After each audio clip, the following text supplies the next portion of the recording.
Bago tayo magsimula, huwag kalimutang mag-like at share. Kung nagustuhan ninyo, mag-comment sa ibaba. Maraming salamat, let's go, ituloy na natin ang kwento. Makalipas ang ilang sandali, biglang nagising si Kudo sa kanyang kama, basang-basa ng pawis, nanginginig ang dibdib sa bawat hinggang mabigat, at ang mga matay dilat na tila hinahabol ng bangungot. Naguguluhan siya, napapatingin sa paligid, bulong ng kanyang labi, nasaan ako? Sumilip ang matalim na sikat ng araw sa bintana, tanda ng bagong umaga, o marahil ilang oras na ang lumipas, worry sariling silid nga ito, ngunit bakit parang estranghero ang pakiramdam? Mula sa gilid ng bintana, isang malamig na tinig ang pumukaw sa kanya, si Sister Marfa, nakatayo roon, marahang binubuksan ng kurtina na parabang walang nangyaring kaguluhan, tumingin siya pabalik kay Kudo, dala ang ngiting mahinahon ngunit may halong kilabot, sabay sabing, tagal mong nahimasmasan. Pilit na inaayos ni Kudo ang kanyang isip, ngunit biglang nanlaki ang kanyang mga mata. Ang laban, sumiklab ang alaala, ang duwelo, napasigaw siya, puno ng takot at pagkataranta. Teka, anong nangyari sa laban? Anong nangyari sa laban namin ni Aster? Ang huling alaala niya ay ang pagsabog ng mahika sa kanyang mukha, isang liwanag na muntik nang lumamon sa kanya.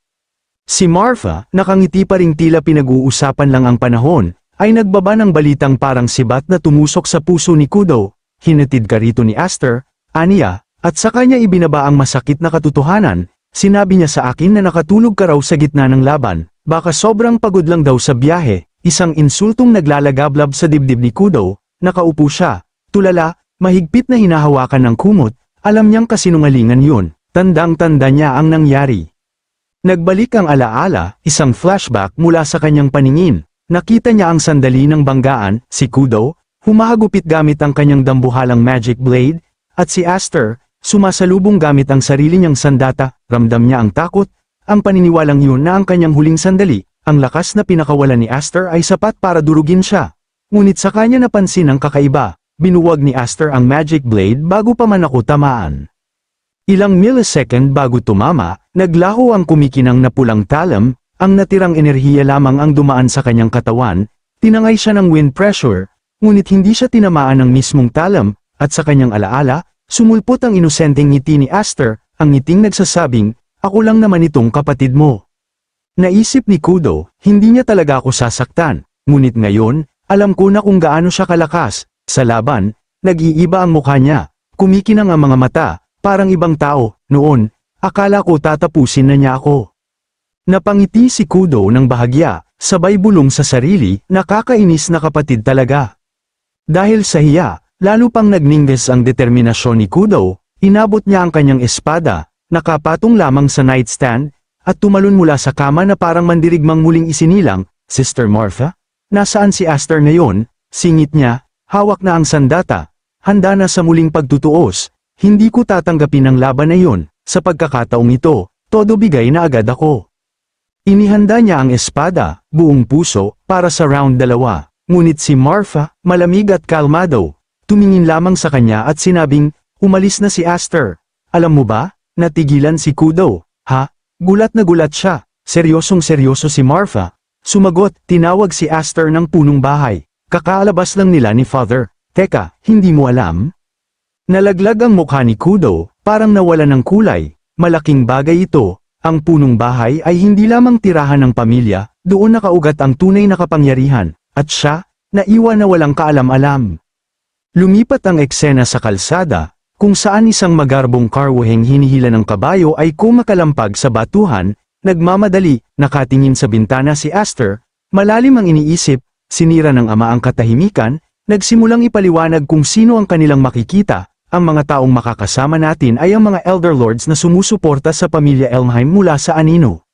Sumulpot ang imahe ng isang madilim at nakakatakot na kastilyo, kumikislap ng purple energy sa paligid. Sa unahan, mga silweta ng Elder Lords, kumikinang ang mga mata, naglalabas ng mapanganib na aura. Patuloy ang ama, kahit retirado na sila, malaki pa rin ang impluwensya nila, ang mga anino na namamahala, ang mga fixer, sila ang kapangyarihan sa likod ng trono.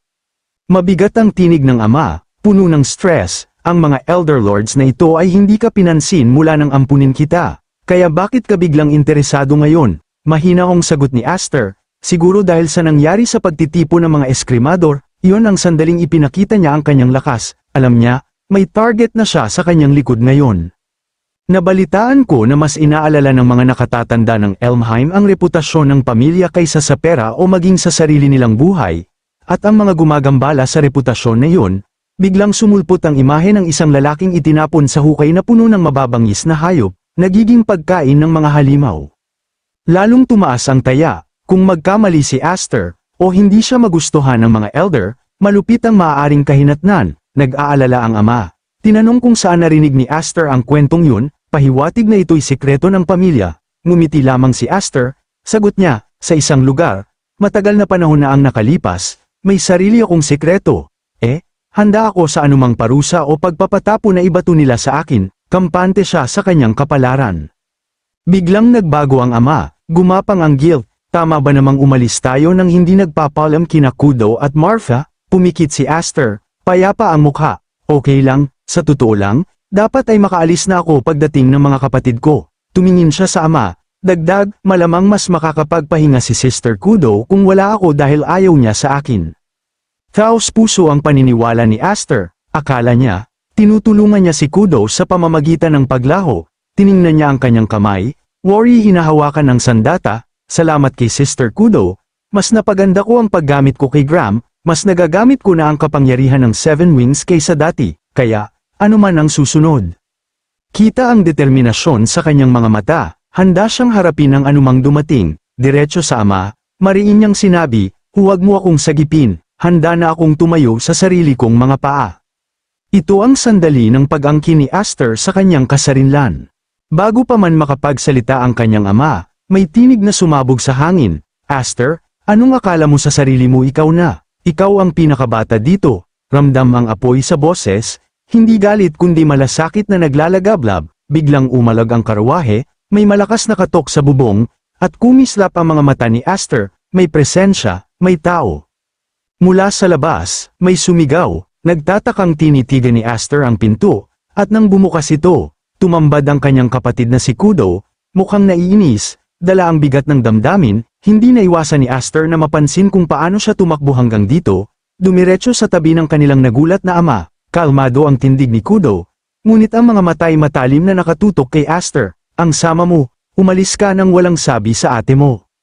Tumayo siya roon, halatang inis, galit, nabalitaan ko, alam mo, yung mga matatanda sa punong bahay ang tumawag sa'yo, kahit kaming magkapatid ni Sister Marfa, hindi kami tinawag kahit isang beses, umagit na ang ama, sinusubukang maging responsableng magulang, Kudryevka, alam kong naiintindihan mo, pero hindi kita madadala sa punong bahay. Pinutol siya ni Kudo, umupo sa tabi ni Aster, alam ko, pinauwi mo kami para bantayan ang lahat habang wala ka.